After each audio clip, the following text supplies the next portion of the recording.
Hello दोस्तों, आप सभी का स्वागत है मेरे यूट्यूब चैनल में। आज की कहानी है आपके प्यार में भाग 47। चौहान मेंशन। सरगम एक राउंड तो हार चुकी थी। पहली बार स्वर को रिंग मिली थी और अब अंबिका ने स्वर के हाथों से वो रिंग ली और फिर दोबारा उस थाल में अच्छी तरह से घुमा दी। इस बार वो सरगम की तरफ देखते हुए बोली, प्लीज जीत जाना भाभी।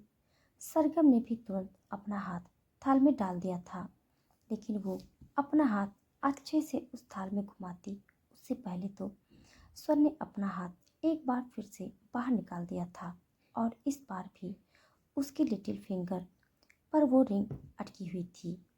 सरगम ने गुस्से से मुंह बनाया और बोली, ज़रूर आप कोई चीटिंग कर रहे हैं चौहान साहब। ऐसा तो हो ही नहीं सकता कि हर बार आप ही जीत जाएं। मुझे तो आप खेलने का मौका तक नहीं दे रहे। उसकी बात पर स्वर को हंसी आ रही थी। वो तुरंत बोला, ऐसा ही होता है, जब कोई हारता है तो वो जीतने वाले पर इसी तरह के ब्लेम लगाता है। इसमें तुम्हारी गलती नहीं है बीबी, ये तो सब हारने वाले करते हैं। उसके मुंह से बीबी सुनकर सरगम का दिल जोरों से धक धक करने लगा था, लेकिन फिलहाल उसने अपना ध्यान अंबिका पर किया और बोली, तुम पानी में चेक करो अंबिका, शायद हो सकता है इन्होंने कोई न कोई घपला पानी में ही किया हो। अंबिका ने उसकी बात पर अपना चेहरा हाँ में हिलाया और पानी में अपना हाथ घुमाने लगी, लेकिन पानी में तो कुछ भी नहीं था। कृपया जी स्वर की तरफ देखते हुए बोली, तेरे दादाजी मुझे जिताने के लिए खुद जानबूझकर हार गए थे। क्या तू अपनी बीवी के लिए इतना नहीं कर सकता? स्वर एटीट्यूड से बोला, नहीं कर सकता, क्योंकि जितना स्वर चौहान की आदत है और वो अपनी ये आदत नहीं छोड़ सकता। अंबिका मायूसी से बोली, वैसे तो 2 राउंड भाई जीत ही गए हैं, अब तीसरे राउंड का तो कोई मतलब ही नहीं बनता। स्वर हंसते हुए बोला, मतलब तुम लोगों ने हार मान ली? सरगम झट से बोली, नहीं, मैंने कोई हार नहीं मानी। मैं ये तीसरा राउंड ज़रूर करूँगी, लेकिन एक बात सुन लीजिए चौहान साहब, अगर ये तीसरा राउंड मैं जीती तो जीत मेरी मानी जाएगी, क्योंकि तीसरा राउंड ही फाइनल राउंड होता है। स्वर मुस्कुराया और बोला, जैसे तुम कहो बीबी। उसके मुंह से एक बार फिर से बीबी सुनकर सरगम के दिल में धड़कनों की उथल पुथल एक बार फिर से शुरू हो चुकी थी। अंबिका ने अब दोबारा अपना हाथ थाल में डाला और फिर उसे गोल गोल घुमाने लगी। अब उसने रिंग तो पहले ही छोड़ दी थी, वो भी सरगम की साइड, ताकि सरगम को वो रिंग मिल जाए, लेकिन फिर भी वो अपनी उंगलियां पानी में घुमाती रही और फिर उसने अपना हाथ पीछे किया, लेकिन पलक झपकते ही स्वर ने एग्जैक्टली उसी जगह अपना हाथ रखा जहाँ पर अंबिका ने वो रिंग छोड़ी थी और फिर उसे पानी से बाहर निकाल लिया। सरगम तो अपनी चूड़ियाँ ऊपर करती ही रह गई। अब उसका मुंह बन चुका था। उसने दोनों हाथ जोर से पानी में डाले और पानी ऊपर की तरफ उछल उठा। वो किसी मासूम बच्चे की तरह मुंह बनाते हुए बोली, मुझे नहीं खेलना ये गंदा सा गेम। इसमें तो चौहान साहब ने मुझे जीतने का मौका तक नहीं दिया, खुद जीत कर बैठ गए। हाँ नहीं तो, ये बोलते हुए वो अभी भी अपना मुंह बना रही थी और उसे मुंह बनाते हुए देख अंबिका, कृपया जी और अभिनव तीनों हंसी आ रही थी।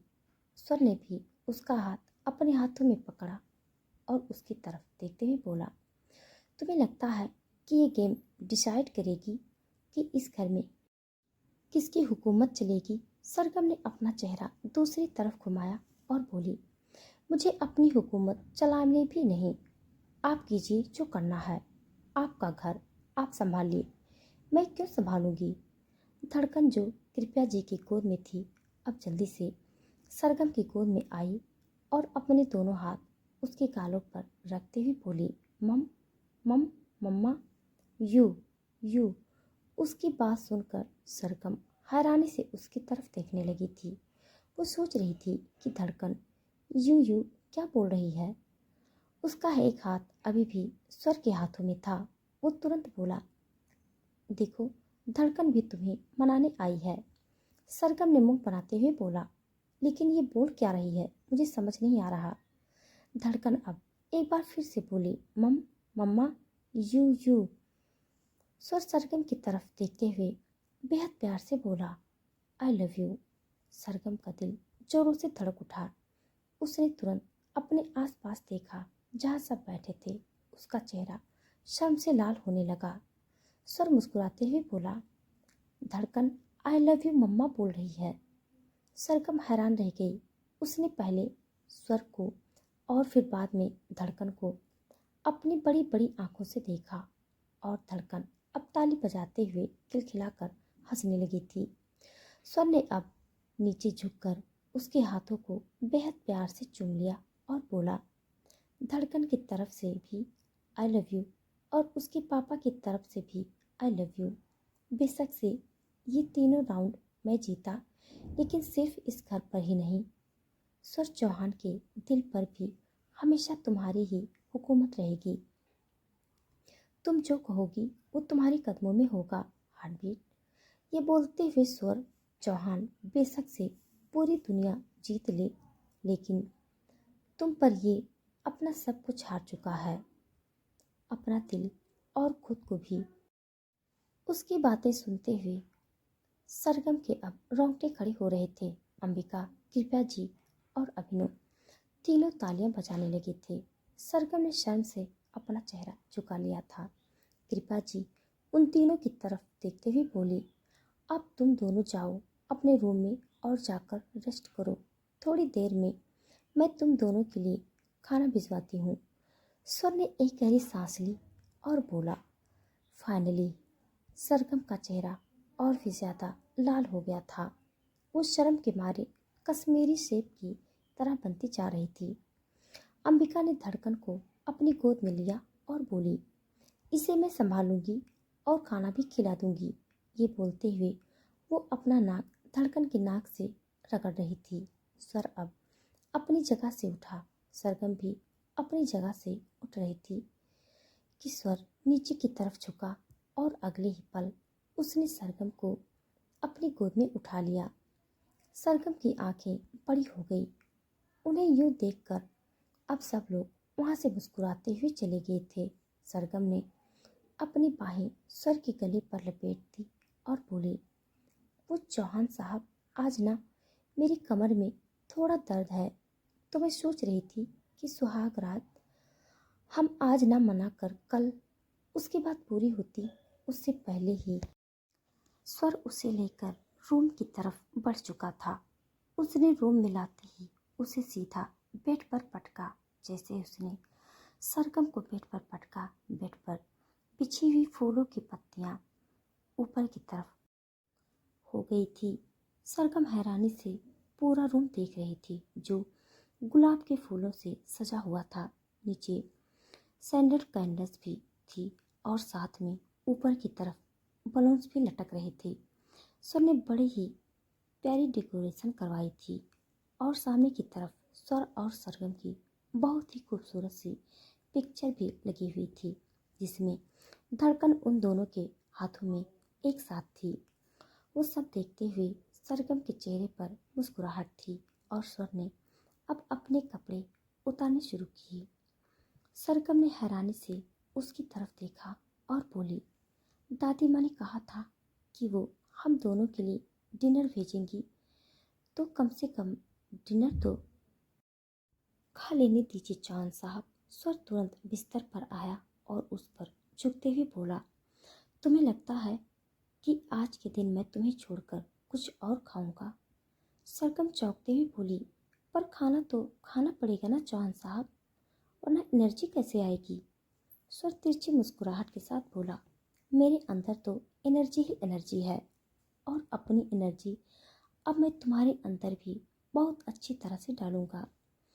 सरगम को तो उसकी बातों से डर लगने लगा था। स्वर ने अब सरगम के सिर पर रखा हुआ भारी दुपट्टा अपने हाथों से हटाया और फिर उसकी खूबसूरती को देखने लगा।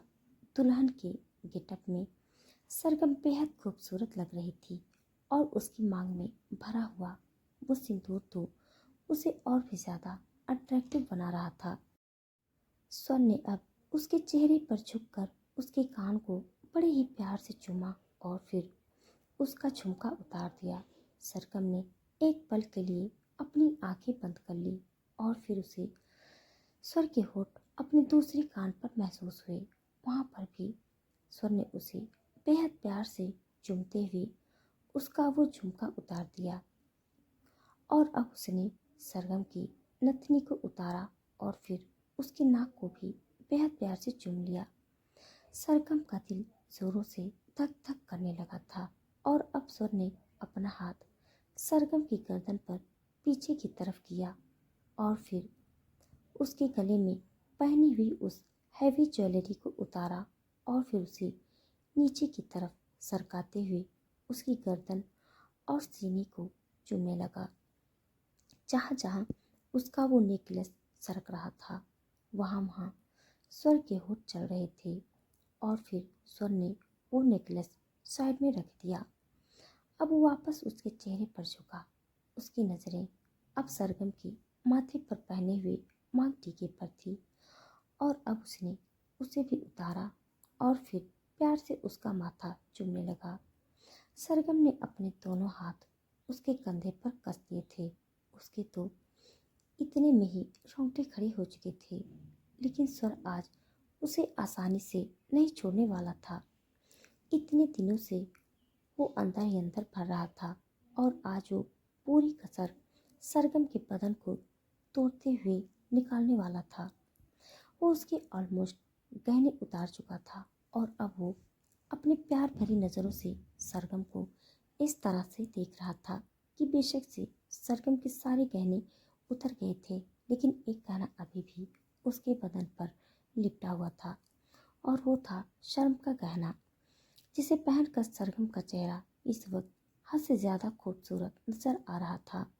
सरगम भी स्वर की तरफ देख रही थी, लेकिन स्वर की नज़रें तो इतनी ज़्यादा ताबिज थी कि वो ज़्यादा देर उसकी तरफ देख भी नहीं पाई और फिर उसने अपना चेहरा दूसरी तरफ घुमा लिया और अब स्वर ने उसकी चिन पर अपनी 2 उंगलियां रखते हुए उसे वापस अपनी तरफ घुमाया और बोला, मुझे नहीं पता था कि मेरी हार्ट बीट इतना ज़्यादा शर्माएगी।